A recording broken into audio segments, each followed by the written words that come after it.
বলে কারণে একটু জল খাবো,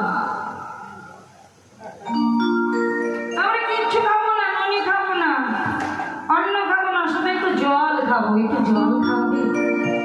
ও জল খাবি, ঠিক আছে জল খাবি, এটাই তো আমি ব্যবস্থা করছি, তোরা বস, আমি এক্ষুনি জল আনতে যাই। এই বলে সবাইকে রেখে সখারা গিয়ে করখানি চেপে ধরে বললে, কেন রে, আমরা তোকে একা একা জল আনতে যেতে দেবো না, আনতে গিয়ে তুই যদি কোনো বিপদে পড়িস তাহলে তোকে কি রক্ষা করবে কানু? শোন, সত্যি কথা বলতে আমরা যেখানে যে অবস্থায় যদি কোনো বিপদে পড়ে যাই, তুই তো আমাদের রক্ষা করতে পারবি, তুই তো ভালো থাকিস, হ্যাঁ তুই আমাদের রক্ষা করতে পারবি, কিন্তু তুই বিপদে পড়লে তোকে আমরা কি রক্ষা করতে পারবো? কেন রে, তুই তো বাঁচাবার মন্ত্র জানিস, আমরা তো তোর মতো বাঁচাবার মন্ত্র জানি না। সকালে চিন্তা করি তাদের কানাই বুঝি কোন বাঁচাবার মন্ত্র দিয়ে তাদের বাঁচিয়ে দেয়, বলছি কানাই তুই পারবি, আমরা পারবো না, ওই জন্য বলছি তোর যদি বিপদ হয় তুই মায়ের একা গোপাল, আমরা তোকে ছাড়বো না একা একা।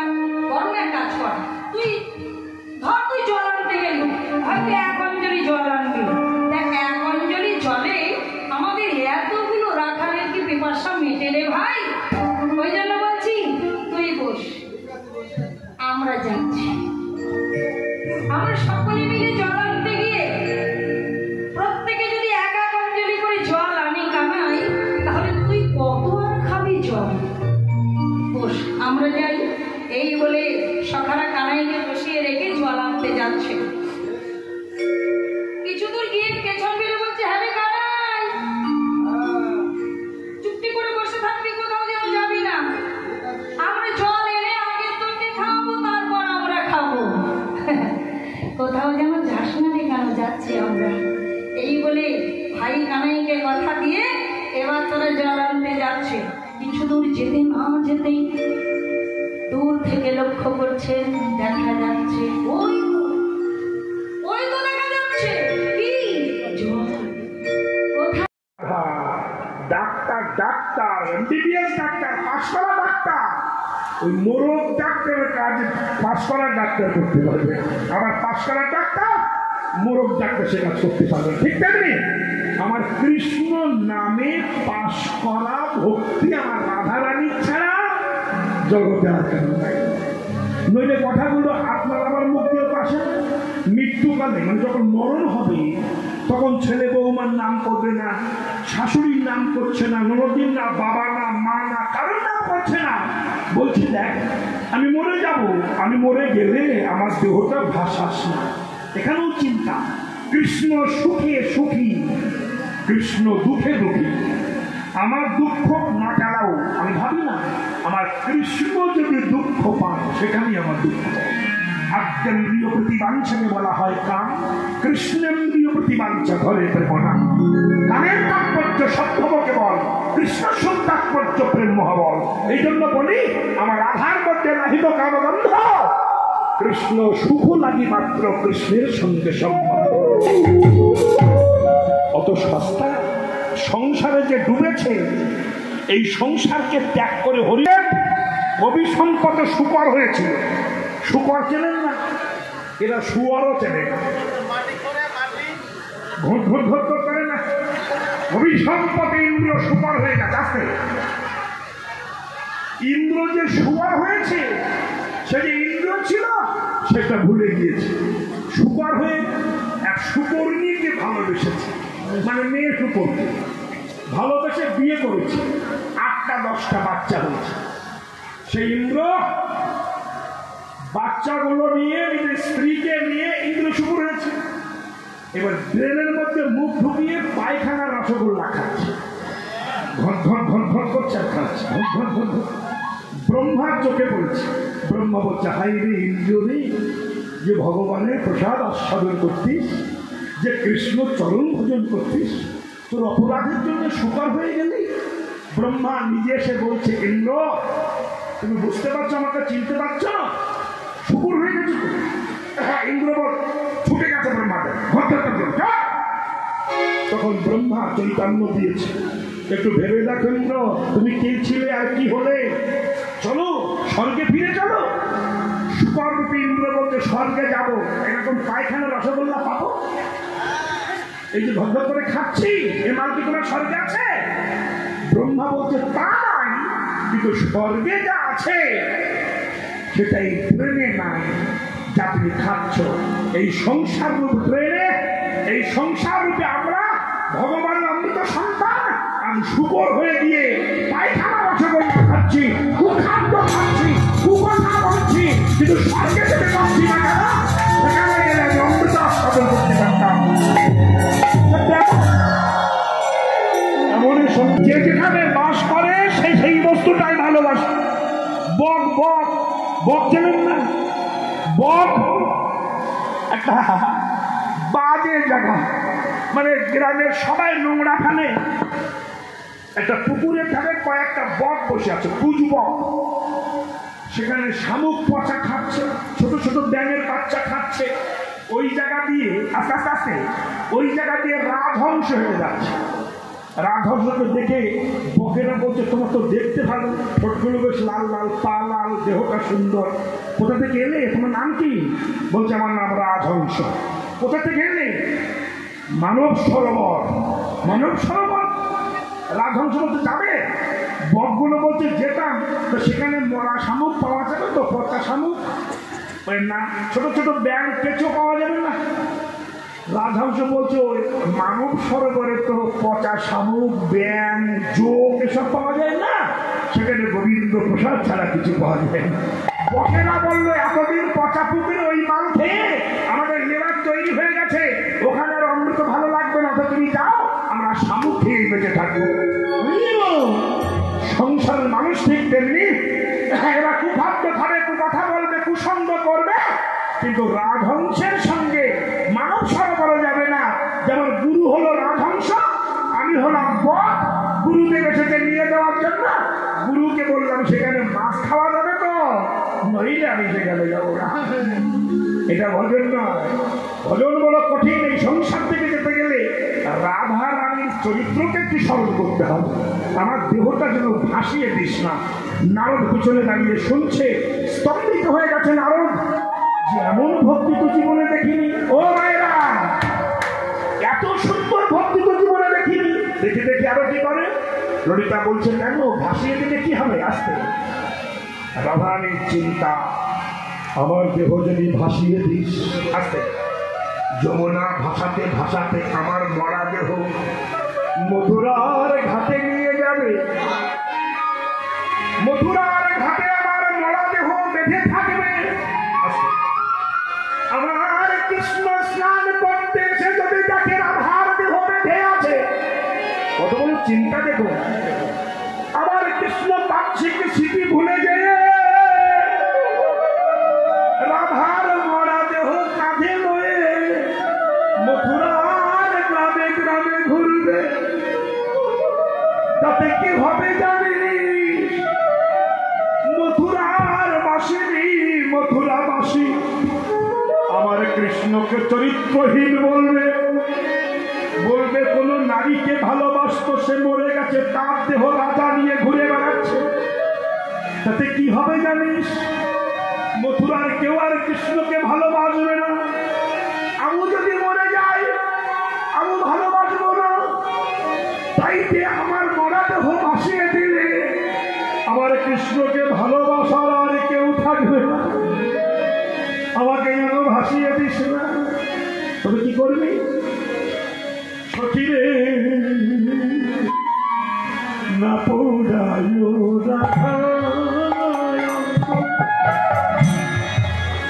না ভাষায় জলে। ভালোবাসা দেখেছে? কৃষ্ণ ভালোবাসা।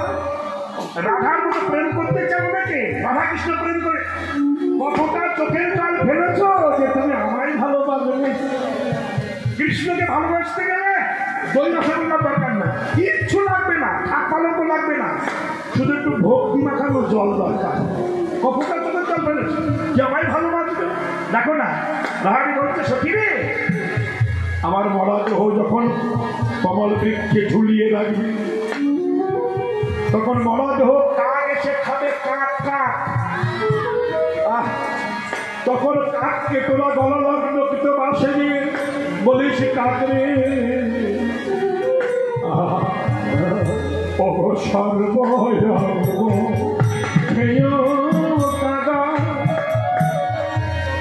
না রাখিও বাকি আমার সর্বজগ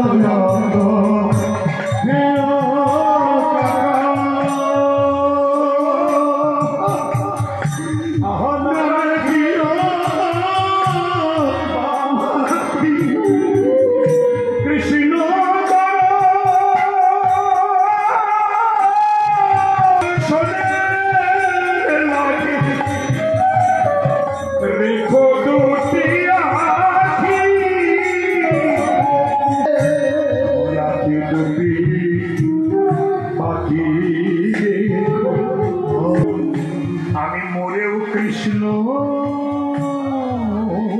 দর্শন করিব, আমার মরে কৃষ্ণ দর্শন করিব। ললিতা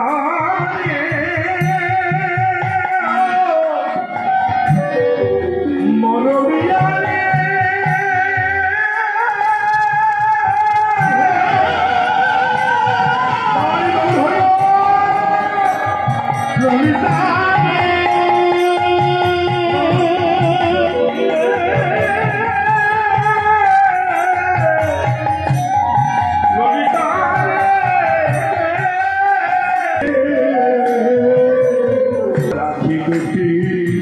আমি মরেও কৃষ্ণ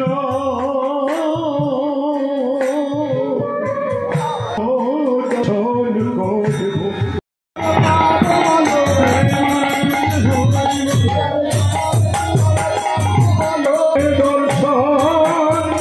হলো সেই সে কমল বৃক্ষ কৃষ্ণ বর্ণ হবে,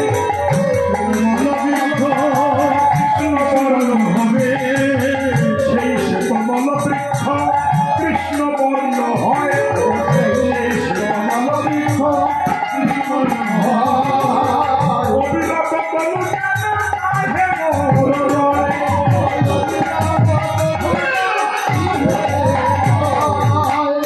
বহু প্রিয়া যদি আইসে বৃন্দাবনে, বহু যদি আইসে বৃন্দাবনে পরাণ পাইবে হাম প্রিয়া দর্শন,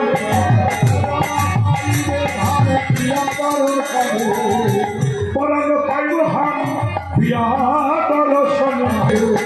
বিদ্যাপতি কহে শুনো বড় নারী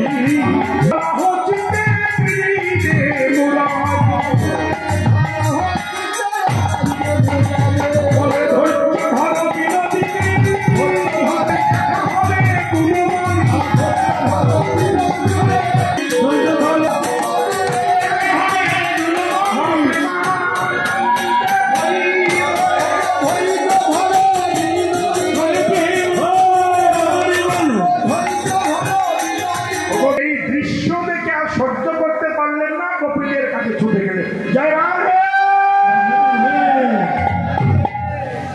রাধারানী চমকে উঠলেন, লালু আমার কৃষ্ণ কেমন আছে? প্রশ্ন। নারদ বলল, হয়তো কৃষ্ণ বাঁচবে না, মরেই যাবে।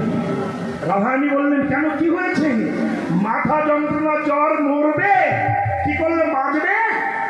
যদি কোনো ভক্ত চরণ ধরে দেয়।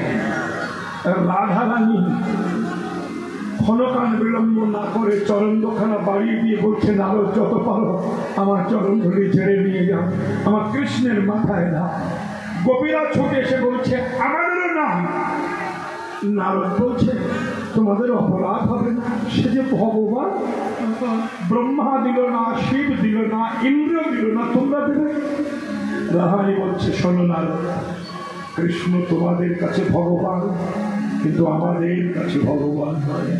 যদি ভগবান হবে বলো দেখি, শ্রীরাম সুদামকে কাঁধে নেবে কেন, কাঁধে চড়াবে কেন? যদি ভগবান হবে তবে ব্রজবাসী ঘরে নদী চুরি করে খাবে কেন? যদি ভগবান হবে তবে নন্দ রাজার পাদুকা মাথায় বহিবে কেন? তোমাদের কৃষ্ণ যদি ভগবান হবে, নন্দ বলেছিল গোপাল আমার পাদুকা দুটি এনে দে। তোমাদের গোপাল যদি ভগবান হবে তাহলে নন্দ রাজার দুটি জুতো, একটি বুকে ধরেছে, একটি মাথায় নিয়েছে, নন্দ রাজার পায়ে পরিয়ে দিয়েছে। তুমি বলো তোমাদের কৃষ্ণ যদি ভগবান হবে, একটুখানি নবরী তরে মা যশোদার কাছে বাধা পড়বে কেন? নারদ, তোমাদের কৃষ্ণ যদি ভগবান হবে তবে যেদিন আমি মার করেছিলাম সেদিন বলেছিল কেন সারে গরলা খণ্ডন মম শীল শিবন্দন দেহি পদ পল্লব মুদার? যদি সে ভগবান হবে তবে কেন আমার চর্ত মাথায়? তোমাদের কাছে ভগবান হতে পারে, আর যদিও ভগবান হয় হোক, তার সুখ দেওয়ার জন্য যদি নরকে যেতে হয় তাই যাব। আমি নরকে যে কৃষ্ণ বলে কাঁদব। দেবীগণ ধ্বনি করছে, ভক্তগণ হরি ধ্বনি করছে,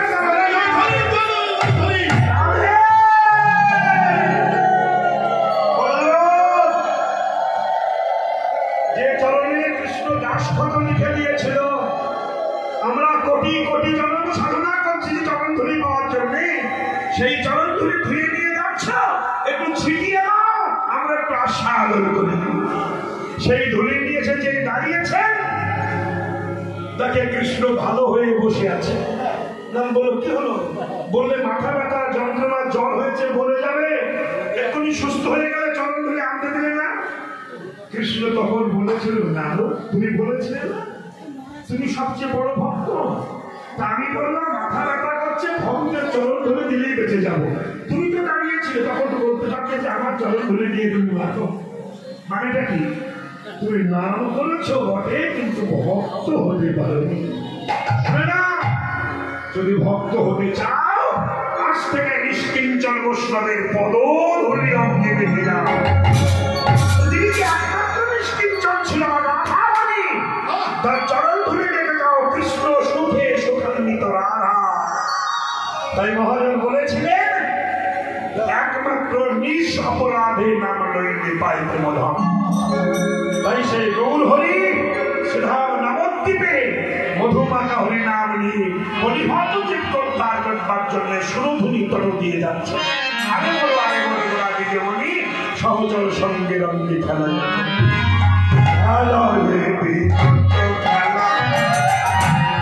করে ফেলে ওঠেন। শুনে যান, এর জন্য মহাপ্রভু অনেক মার খেতে হয়েছে, অনেক দংশন সহ্য করতে হয়েছে, শুধু রাধা কৃষ্ণ যুগল মূর্তিকে জগতে প্রচার করবার জন্য। ভাগবতে পড়বেন, শাস্ত্রে পড়বেন, দেখতে পাবেন চৈতন্য ভাগবতে আছে, চৈতন্য চেতামৃতে আছে। প্রকাশানন্দ সরস্বতী মহাপ্রভুকে অপমান করেছিলেন। ইনি বেদান্ত পণ্ডিত ছিলেন, ইনি দেব ছাড়া কিছু বুঝতেন না, কিন্তু আমার গৌরাঙ্গ মহাপ্রভু রাধা ছাড়া কিছু বুঝতেন না। তখন রাধা নাম জগতে ছিল না, বৈষ্ণব ধর্ম ছিল না, এ তিলকমালা ছিল না। এনেছেন মহাপ্রভু নিত্যানন্দ প্রভুর করুণায়, অন্তর্নিহিত কথা। শুনুন, শুনে যান, পালা বহু শুনবেন, পালা আমি করবো, কথাগুলো শুনুন। পুরী ধামে নীলাচলে মহাপ্রভু যে কত ঘাট প্রতি হাত পেয়েছিলেন এই রাধা নাম প্রচার করবার জন্য। একদিন জগন্নাথ মন্দির উঠে জগন্নাথ দর্শন করেননি মহাপ্রভু। গরুর স্তম্ভকে ধরে মহাপ্রভু জগন্নাথকে দর্শন করতেন। এই জায়গাটা একটুখানি বলবো, কিন্তু 15 দিন মহাপ্রভু দর্শন করতে পারতেন না। তখন যখন জগন্নাথ দেবের স্নান যাত্রা হল, এই স্নান যাত্রায় ভগবান জগন্নাথের জ্বর হয়, বুঝতে পেরেছেন? আর এই 15 দিন মন্দির বন্ধ থাকে। এইবার এই জায়গাটা ইতিহাসটা আমি একটু বলি, খুব মন দিয়ে শুনবেন। যদি গৌর না কৃপা করতেন আজ আপনারা রাধা রাধা বলতে পারতেন না। এই জায়গাটা শুনুন। তখন দক্ষিণ ভারতে আলোয়ার নামটা খেয়াল রাখুন, আলোয়ারেরা বৈষ্ণব ধর্ম পালন করতেন। এই রাধাকে তারা জানতেন। এই আলোয়ার 5 জন, এরা মহাবৈষ্ণব আলোয়ার শ্রেণী। এরা যখন শুনলেন রাধা জগন্নাথ রূপ ধারণ করে নীলাচলে দারুকে ধরতে পূজা পাচ্ছেন, ওই আলোয়ারেরা এসে জগন্নাথ দেবকে দর্শন করতে এসেছিলেন।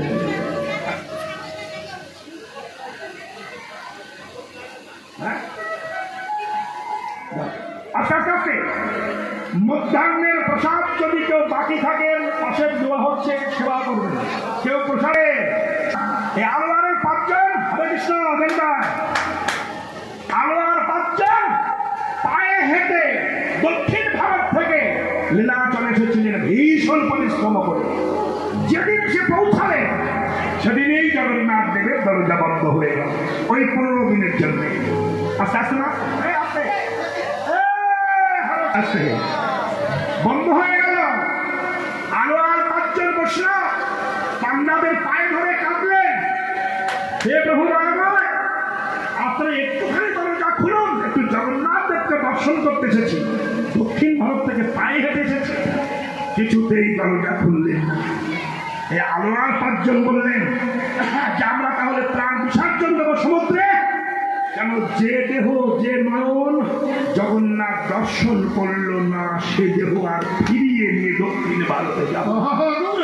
প্রতিজ্ঞা করলেন, ছুটে চলেছে।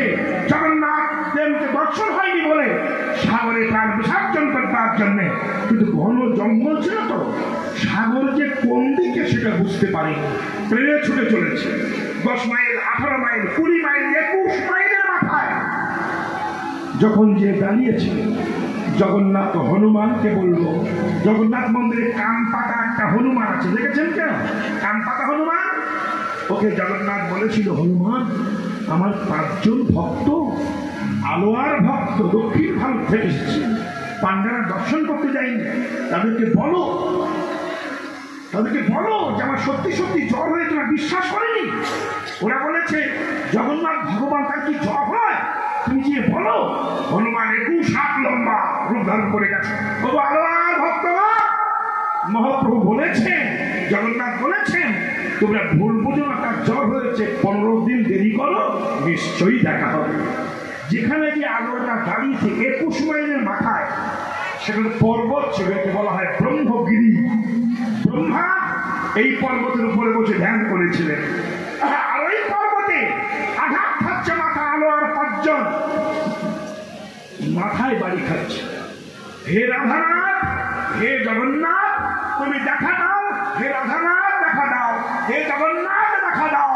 হে রাধানাথ জগন্নাথ বলতে বলতে বলতে বলতে মাথা থেকে রক্ত পাহাড়ের পাথর দিয়ে ঝরে ঝরে পড়ছে। ভক্তের আকুলটাকে ভগবান আর সহ্য করতে পারলেন না। যেখানে মাথা ঠুকছিল ওই পাথরটাই তাকিয়ে দেখলেন, পাথরের উপরে খোদিত হয়ে গেল শঙ্খ চক্র গদা পদ্ম স্বয়ং ভগবান এই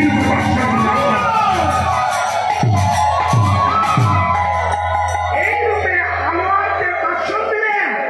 শঙ্খ চক্র, এর নাম হলো আলালনাথ, যাকে বলা হয় আলালনাথ। দেখেন কেউ? পুরীধাম থেকে 21 কিলোমিটার দূরে আলালনাথ। এই আলালনাথে শঙ্খ চক্র গদা পদ্ম রূপে দেখা দিলেন। কেন জগন্নাথ রূপে দেখা দিলেন না কেন? এর তত্ত্বটা আছে। বৃন্দাবনে যখন রাস হচ্ছে, তখন ভগবান কৃষ্ণ রাসলীলা ত্যাগ করে পালিয়েছিলেন। একে বলা হয় অন্তর্ধান লীলা, রাসলীলা। রাস পঞ্চোধ্যায় ভাগবত দেখবেন পাবেন। রাস পঞ্চোধ্যায় ভাবছেন ভগবান অন্তর্ধান হয়ে গেলেন। গোপীরা কৃষ্ণকে খুঁজে পাচ্ছেন না। বনের ভিতরে যে দেখলেন মৃদু মৃদু জ্যোৎস্না আভায় দেখলেন কৃষ্ণ শঙ্খ চক্র গদা পদ্মরূপে দাঁড়িয়ে আছেন। গোপীগণ বললেন, প্রভু এ কি তোমার লীলা? হে কৃষ্ণ, হে দয়াময়, এ কি তোমার লীলা? কৃষ্ণ বলেছিল, এই লীলা দেখালাম আমি জগন্নাথ মন্দিরে যখন থাকবো, এই লীলার কাছে গিয়ে তুমি যেমন হা কৃষ্ণ গোবিন্দ বলে কেঁদেছ, আমি কৃষ্ণ গৌর হয়ে যে আলাদাতে যে হারাধে হারাধে বলে কাঁদবো, সেদিন তোমার কাঁদটা আমি কেঁদে দেখিয়ে দেবো। ওই রূপটা দেখিয়ে দিচ্ছিলেন আলোয়ারদের। ওই আলোয়াররা দেখলেন শঙ্খ চক্র গদা পদ্ম রূপ। তাই 15 দিন যখন জগন্নাথ দর্শন হলো না, মহাপ্রভু চললেন, আর থাকবো না, আমি চলে যাই। যেখানে জগন্নাথ দর্শন হবে, যেখানে রাধা নাম হবে, যেখানে কৃষ্ণ দর্শন হবে। তাই গৌরাঙ্গ মহাপ্রভু ছুটতে ছুটতে এই 15 দিন ওই আলালনাথে থাকতেন। এত রাধা ভাবে ভাবিত হতেন, খুব বিচারে শুনে নেন। রাধা নাম করতে করতে রাধা বিরহ অরালে গৌরাঙ্গের মহাপ্রভুর দেহটা তাপ হয়ে যেত, তাপ আগুনের মতো তাপ হতো। আর রাধা বলে কাটতে কাটতে যে পাথরে গড়াগড়ি খেয়েছিলেন, যদি পারেন একবার যাবেন, সেই পাথরে আজও মহাপ্রভুর চরণ চিহ্ন হয়ে আছে। পাথর বলে যে প্রভুর চরণ চিহ্ন, দেহ চিহ্ন, মাথার চিহ্নটা আছে, সেই পাথরটা আজও আলালনাথে পূজা হয়। রাধা ভাবে ভাবিত দেহ রাধা ভাব। সেই রাধা রানীর করুণা পাওয়ার জন্য, সেই রাধা রানীর শোধ করবার জন্য কৃষ্ণ গৌর এসেছেন। আমি তাই বলবো যে রাধা নাম আমরা করি, সেই রাধাকে প্রচার করেছিলেন আমার গৌরাঙ্গ মহাপ্রভু। সেদিন থেকে বাজারে রাধা রানীকে চিনতে পারলেন আপনারা। যদি গৌর না হইতো কেমন হইতো, কেমন ধরিত দে শ্রী রাধার মহিমা প্রেমরা সুষমা জগতে জানাত। সেই গৌরাঙ্গ মহাপ্রভু রাধা ভাবে ভাবিত হয়ে চলেছেন। খেলায় বিনোদ খেলা শুরু হয়ে হরি হরি বলি যাচ্ছে যত সহজ।